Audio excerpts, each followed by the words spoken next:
अंगूठे अमृत वसे, लब्धि तणा भंडार। श्री गुरु गौतम समरिये, वांछित फल दातार। जिनके अंगूठे में अमृत बसता है, जिनके अंदर लब्धियों का भंडार है, ऐसे अनंत लब्धि के भंडार, ऐसे अनंत लब्धि निधान श्री गुरु गौतम स्वामी जी का आज हम पुनीत स्मरण करके उनके ही केवल ज्ञान की अद्भुत कथा आज हम देखेंगे। बने रहिए इस वीडियो के अंत तक। भगवान महावीर स्वामी की 16 प्रहर की अंतिम देशना चल रही थी। तब भगवान महावीर स्वामी ने गौतम स्वामी जी से कहा, हे गौतम, आप पड़ोस के गांव में रहने वाले देव शर्मा को प्रतिबोध करने के लिए जाए।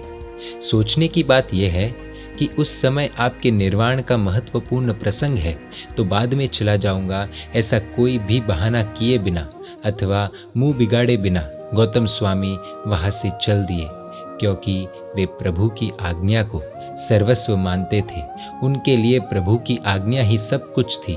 प्रभु की आज्ञा के सामने वे बाकी सब चीज़ों को पतझड़ मानते थे। उनके रक्त की एक एक बूंद में प्रभु की आज्ञा बहती थी। श्री गुरु गौतम स्वामी देव शर्मा को प्रतिबोध करने के लिए गए। कल्पसूत्र टीकाकार के अनुसार देव शर्मा ने प्रतिबोध पाया था। अन्य मत अनुसार अपनी पत्नी पर तीव्र आसक्ति होने के कारण से देव शर्मा प्रतिबोधित नहीं हुए। गौतम स्वामी ये देखकर लौटने लगे, तब खड़े होते समय देव शर्मा का मस्तक द्वार की चौखट से टकराने से उसी स्थान पर मृत्यु आ गई।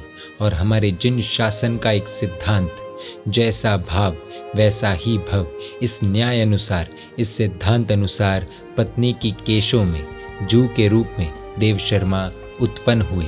राग दशा की यह विचित्रता को देखकर गौतम स्वामी कांप उठे और शीघ्र ही प्रभु के पास पहुंचने के लिए चल पड़े। रास्ते में चारों तरफ सन्नाटा छाया हुआ था।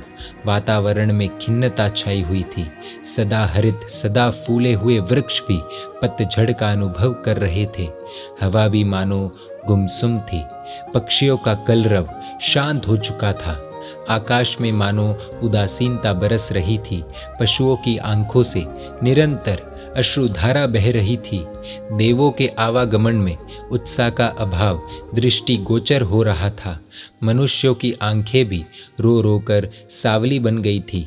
इस करुण वातावरण ने गौतम स्वामी के हृदय को भी उदास बना दिया था। इतने में किसी रोते हुए व्यक्ति ने आकर कहा कि वीर प्रभु के निर्वाण के कारण हम सब अनाथ, अशरण, असहाय बन गए हैं। ये सुनते ही गौतम स्वामी क्षण भर के लिए स्तब्ध, अवाचक, वज्रघात से मृतवत मरे हुए की तरह एवं शून्य मनस के हो गए। दुख, पीड़ा, वेदना से छलकता हृदय बेबस हुआ और दूसरे ही क्षण गौतम स्वामी बालक की तरह जोर से रो पड़े। रुदन करते विलाप के सुर में गौतम स्वामी पुकारने लगे, हे प्रभु, आपके बिना अब इस भरत क्षेत्र में मिथ्यात्व का अंधकार फैल जाएगा। मिथ्यावादी रूपी उल्लू गर्जना करेंगे। दुर्भिक्ष बवंडर वैर विरोध में वृद्धि होगी। यह भरत क्षेत्र बिना दीपक के भवन की तरह एवं चंद्र ग्रहण से ग्रस्त आकाश की तरह अंधकारमय बन जाएगा। हे प्रभु, हे वीर, कैसी करुणाजनक स्थिति होगी, कितनी करुणामय स्थिति हो जाएगी। हे प्रभु, अब मैं किसके चरणों में नमन करूंगा? हे भगवंत, हे वीर कहकर मैं किससे प्रश्न पूछूंगा? आपके मुखारविंद से निकले, हे गौतम, हे गोयम, हे गोयमा। इस मधुर पुकार से मेरा शरीर रोमांचित हो जाता था। अब मैं वह मधुर आश्वासक आवाज, आश्वासन देने वाली आवाज कैसे सुनूंगा? अरे हे वीर, हे नाथ, हे त्राथ, आपने ये क्या किया? आपने मुझे, अपने बेटे को इस अवसर पर अलग कर दिया। क्या कोई बाप अपने अंतिम समय में अपने बच्चे को खुद से अलग करता है? हे करुणा सागर, क्या मैं आपसे कोई हिस्सा मांगने वाला था? हे हृदय के नाथ, क्या मैं आपका हाथ पकड़कर आपको रोकने वाला था? हे प्राणाधार, मैं क्या आपका दामन पकड़कर आपके साथ चलने की जिद करने वाला था? हे मेरे जीवन आधार, क्या आप मुझे साथ ले जाते तो मोक्ष में भीड़ होने वाली थी? क्या मैं आपके लिए बोझ रूप बनने वाला था कि आप मुझे यहाँ अकेला छोड़कर निकल गए? हे वीर, हे वीर। इस प्रकार वीर वीर कहकर विलाप करते हुए गौतम स्वामी एक अनाथ बालक की तरह टूट पड़े। पराकाष्ठा तो तब आई जब उनका गला रोने के कारण से सूख गया। वीर वीर करते करते अंत में सिर्फ वी शब्द बाकी रहा। र निकल गया। वी शब्द ने उनके दिल को छू लिया। अनंत ज्ञान के मालिक थे, इसीलिए वी शब्द से जितने शब्द उनके हृदय के कोश में रहे हुए थे वे सब उनको याद आने लगे और एक शब्द ने उनके दिल को छू लिया। वो शब्द था वितराग। उनकी विचारधारा शुरू हुई।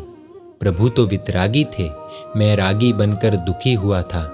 अब कौन वीर है, कौन गौतम है? इस तरह की अन्यत्व भावना, सब चीज़ अलग है, उस भावना में वे छड़ गए, उस भावना में वे आरूढ़ हो गए।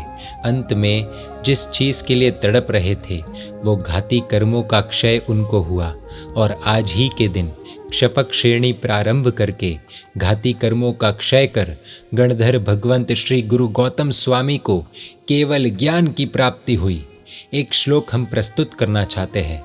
अहंकारोपि बोधाय रागोपि गुरु भक्तये विषादः केवलाया भूत चित्रम श्री गौतम प्रभो। इसका अर्थ ये है कि एक नज़रिए से देखे तो गौतम स्वामी को अहंकार के कारण ही प्रभु की प्राप्ति हुई थी। प्रभु के प्रति उनका जो राग था वह भक्ति रूप बना और विषाद विलाप केवल ज्ञान की प्राप्ति का कारण बना। सच में गौतम स्वामी जी अनोखे थे। समझने जैसी चीज़ ये है, बालक को जिस प्रकार अपनी माता के बिना सब कुछ सूना सूना लगता है, उसी प्रकार भगवान के बिना गौतम स्वामी जी को सब कुछ सूना सूना लग रहा था। अतः भगवान के विरह की वेदनाएं उन्हें रुला सकी। सोचने वाली बात यह है कि श्री गुरु गौतम स्वामी 50,000 केवलियों के गुरु थे, फिर भी उनमें लगभग 90 वर्ष की उम्र में भी एक बच्चे की तरह रोने की क्षमता थी। यदि भगवान के विरह में गौतम स्वामी इतना विलाप कर सकते हैं तो एक दिन दर्शन नहीं होने पर, एक दिन पूजा नहीं होने पर हमारे अंदर क्या भाव आने चाहिए। कुछ इस तरह से आज गौतम स्वामी जी को केवल ज्ञान हुआ था और उसी कारण से आज का दिन प्रकाश करने वाले और नए साल के रूप में मनाया जाता है। पिछला जो हमारा वर्ष गया है वो बहुत ही कठिन समय से गुजरा है। अनेक विकट परिस्थितियों का हमने सामना किया, पर आज गौतम स्वामी जी को सच्चे अंतर मन से, अंतर हृदय से प्रार्थना करते हैं कि आपके ही प्रभाव से हमारा आने वाला वर्ष अच्छी तरह से बीते, दुखों में भी प्रसन्नता हमारे अंदर बनी रहे, हम दुख से न भागे, हम दोष से भागे। बस इतना प्राप्त हो जाए तो हमारा जीवन कृतार्थ हो जाएगा। यही तीन लोक के नाथ महावीर स्वामी और अनंत लब्धि के भंडार श्री गुरु गौतम स्वामी से प्रार्थना। इस ज्ञान पंचमी के दिन एक बहुत ही अति सुंदर गिफ्ट जैन मीडिया के सभी व्यूअर्स को दिया जाएगा। प्रभु महावीर की आज्ञा विरुद्ध कुछ भी कहा हो तो मिच्छामि दुक्कडम। जय जिन शासन, जय महावीर।